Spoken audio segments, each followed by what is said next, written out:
great question. Other than all the miraculous births that are lifted up as righteous in scripture, if we leave those aside, IVF is like the modern day miracle, I think.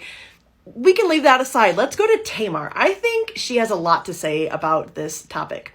So Tamar, her story is in Genesis 38. She is married to the eldest son of Judah. The son dies, though, before they're able to produce an heir. And so the law of the land is that then the next son is supposed to produce an heir on behalf of his deceased brother. Onan doesn't want to do this, though, because he knows if there isn't an heir produced, he gets all of the family fortune. So he refuses to do what he's supposed to do by law. And Judah doesn't step up. The father-in-law doesn't step up to do anything. Onan dies. And so Tamar takes matters into her own hands. She knows what she's called to. She's called to motherhood. She's called to be in this line of Judah and to be a mother that produces heirs for them. And so she knows the laws. And she goes undercover as a sex worker. Judah comes along and hires her for her services. She takes a couple trinkets so that she can prove later on that he is the father. And she gets pregnant with twins.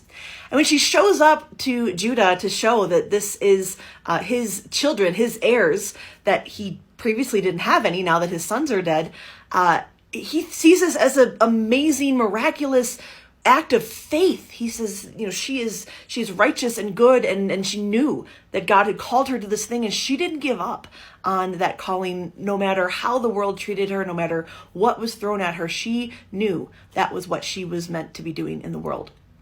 And that line becomes the line that produces Jesus. So thank goodness that she did do that, because otherwise we would not have had that line straight from Judah. So I think Tamar is the one that speaks to this the strongest, that if we are called to be mothers or parents, that no matter what the circumstances are that the world throws at us, if that is our calling from God, then it is our responsibility to follow through and to live out that calling and that mission in whatever way the laws of the land allow us to.